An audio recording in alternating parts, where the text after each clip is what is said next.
नमस्कार मंडळी, स्वागत आहे तुमचं माझ्या देवभक्ती आणि आयुष्य ह्या यूट्यूबच्या चॅनलवरती. तर आज आपण पाहणार आहोत शिवजींची कोणती पूजा केली पाहिजे. तर शिव ही आपली देवता आहे, ज्यांना संहार आणि तारणहार म्हणून देखील संबोधले जाते, ज्यांच्या समोर त्रिलोक देखील नतमस्तक आहे.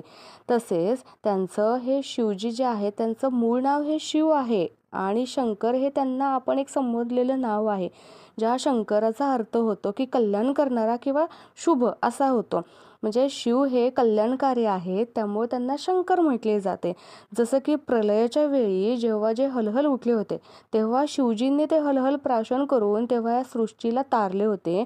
तेव्हापासून त्यांना आपण तारणहार असं म्हटलं जातं, जे तुम्हाला मला माहिती आहे. अगदी शंकराच्या आरतीमध्ये देखील त्याचा उल्लेख आहे.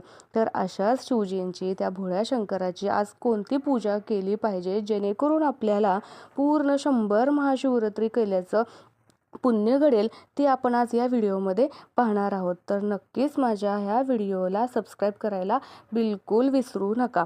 तर आपण माहिती पाहणार आहोत की आज मार्गशीर्ष मासमधलेही आज एक नक्षत्र आहे. ते म्हणजे कोणतं आहे तर आद्रा नक्षत्र आजच्या तारखेला म्हणजे 6/12/2025 शनिवार ह्या मार्गशीर्ष महिन्यातील म्हणजे आजच्या दिवशी आद्रा नक्षत्र आहे, जे खूप विशेष आहे.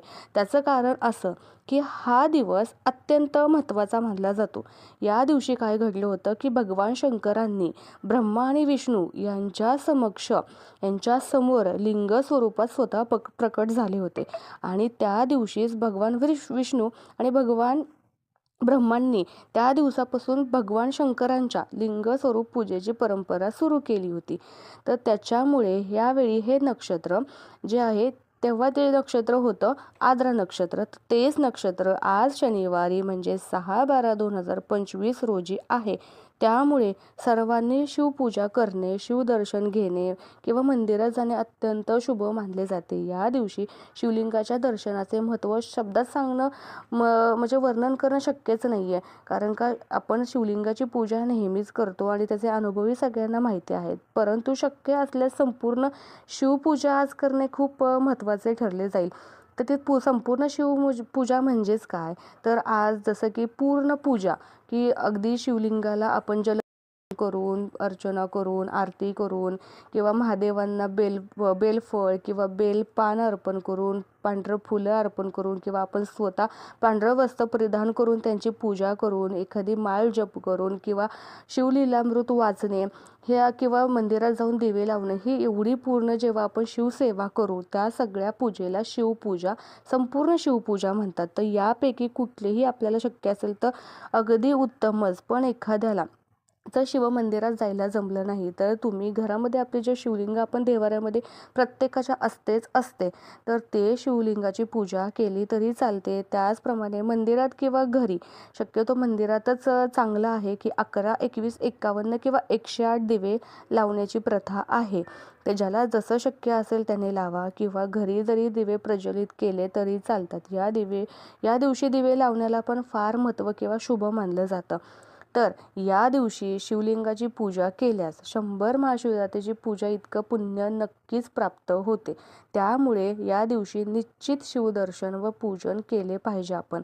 या महाआद्रा नक्षत्राविषयी सर्वांना माहिती देणं खरंच खूप गरजेचं आहे. ज्या लोकांना माहिती नाही आहे त्या लोकांपर्यंत माहिती पोचणे खरंच महत्त्वाचं आहे. आपल्या ह्या हिंदू धर्मामध्ये, आपल्या ह्या महाराष्ट्रामध्ये, आपल्या ह्याच्यामध्ये प्रत्येक दिवस मंडळी महत्त्वाचा आहे. प्रत्येक दिवशी काही ना काही खूप छान गोष्टी आहेत ज्या आत्तापर्यंत आपल्यापर्यंत माहीत नव्हत्या. कारण एवढा प्रसार आत्तापर्यंत जास्त झालेला नव्हता. कधी आपल्याला एवढं कुंडली माहिती नव्हती, आपल्याला जास्त विधिवत कुठल्या गोष्टी माहिती नव्हत्या, ज्या आता इझिली सगळ्यांपर्यंत पोहोचत आहेत. तर आपल्याला त्या प्रत्येक एक दिवसाचं महत्त्व पटतं आहे आणि जर पटत असेल तर करायला काहीच हरकत नाही आहे. तर त्याच्यामुळे काय होईल, ही माहिती तुम्ही जेवढ्या लोकांपर्यंत पोचवाल तर तेही लोकांनी पूजा केल्याचं फळ आणि लाभ देखील तुम्हाला देखील मिळेलच. आणि त्यात जेणेकरून ह्या पृथ्वी तलावरती पाप वाढतच चाललंय. पण जर आपण काही 4 गोष्टी चांगल्या पुण्याच्या केल्या तर त्याचं फळ आपल्याला, आपल्या कुटुंबालाही मिळेल आणि समाजालाही काही त्याचं लेणं किंवा लागू पडतो आपण. ते आपल्याकडनं काही चांगलं कार्य देखील घडू शकतो. तर ह्या गोष्टींचा प्रसार करून आपल्या पापामध्ये नाही तर आपल्या पुण्यामध्येच भर पडणार आहे. तर त्यासाठी तुम्ही माझा हा व्हिडिओ शेअर करायचा आहे आणि सबस्क्राईब करायचा आहे.